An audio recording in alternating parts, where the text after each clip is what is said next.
Hey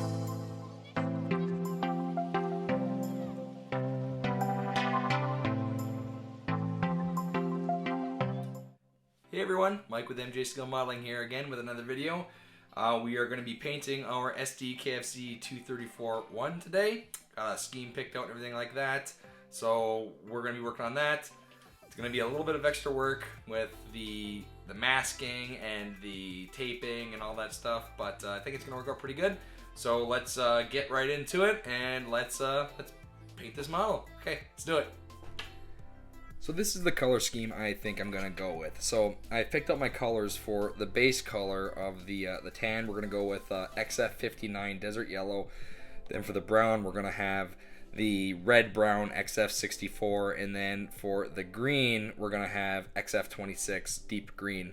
I think that'll make it look pretty good. It's gonna be a little bit harder, I think, trying to get the right pattern on here, because when you have the green and the brown together, you're gonna have to tape it or put down your blue tack, and you have to remove it and move it over so you don't have that tan line in between it. So we'll see how that works out. It's gonna be a little bit of a challenge, but I think it'll be a fun paint. So yeah, let's go ahead and get to it. And my airbrush of choice that I use is the Iwata HP-C+. I used to use a really cheap Gautier airbrush when I first started, and that's kind of my clear coat, floor wax spraying airbrush now. So that's what I use right now, is the Iwata, and I gotta say, I mean, it's night and day compared to some of those other brands. Some people say they don't like Iwata. I really don't have any experience with anything else. I like it. It's double action. It's a great airbrush.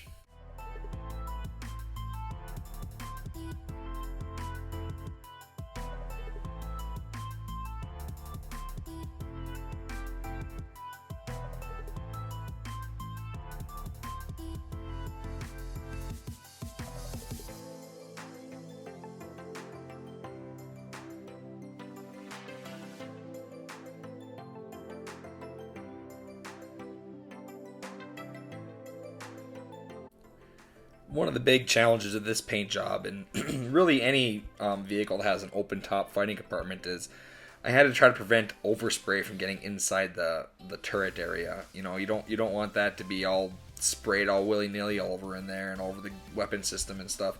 So that was a little bit of a challenge, making sure that was properly covered and would not get a lot of overspray.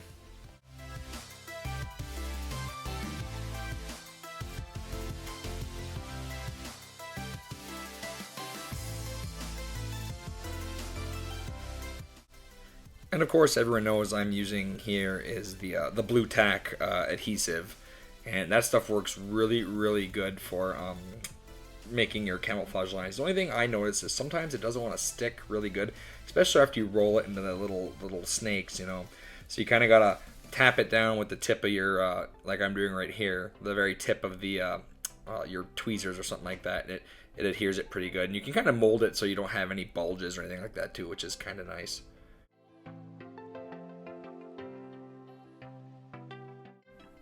One thing to note right here too is while you're putting the blue tack over like the engine compartment and stuff, where you have those slats and everything like that, is you have to use a pair of tweezers to get it into those really fine areas, those really tight spots, because if you don't, I mean, when you spray it, you're going to have paint going underneath your blue tack, and it's just going to make your paint lines like not crisp at all. So you really have to make sure that you do pack those into the corners and into the little slots and slats and all that stuff. Otherwise, you're going to have a really bad paint job.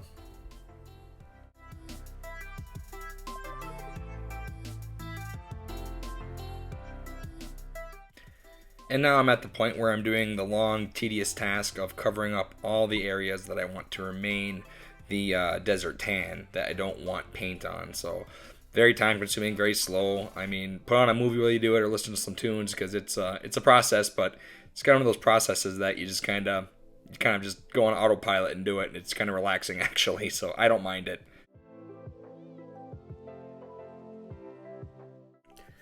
I guess I should point out the tape I'm using here. That is Tamiya tape, which is pretty easily and readily available to anyone. You can get it on Amazon, get it anywhere Tamiya stuff is sold, really.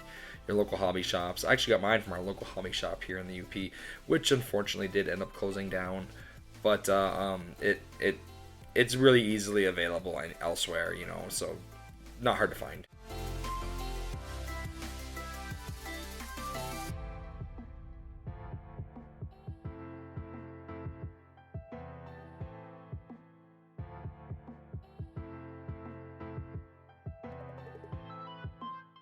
I decided to put on my XF64 red brown first, and then put on my green second. You can actually see right there, I have a couple little tags that have a G on it. That's where the green's going to go. And I didn't bother taping those over because a little bit of red overspray isn't going to kill us in the crib here. So I just decided to leave those uncovered. But now I have to remove the blue tack that's going to be next to the green, and reapply it onto the red brown. Otherwise, I'm going to have that brown line. And not a huge job. I kind of planned it that way, so there wasn't too much of that. But then I got to actually cover up the red brown in certain areas so I don't get any green overspray. So a little bit of a process, but it'll make it look good in the end.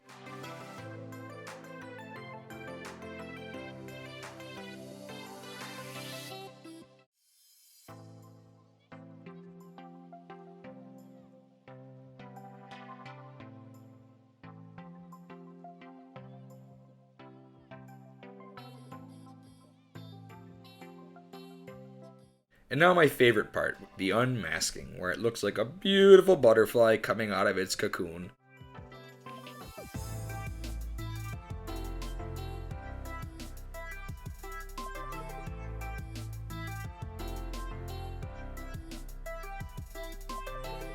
Hope you guys enjoyed the paint job of my 234-1 here. There's definitely a few little defects that I have on here from the paint process I'm going to have to fix. But in the next video on this 234-1, I'm going to be doing a lot of the painting the wheels, the detail work, a dot filter, and we're going to make it look really used and dirty like that. So stay tuned for that, and if you like what you're seeing, you know, leave a comment, like, and subscribe. You got any opinions about it, let me know. I love learning things about scale modeling, and you're not going to offend me. So drop a comment. Okay, we'll see you in the next one.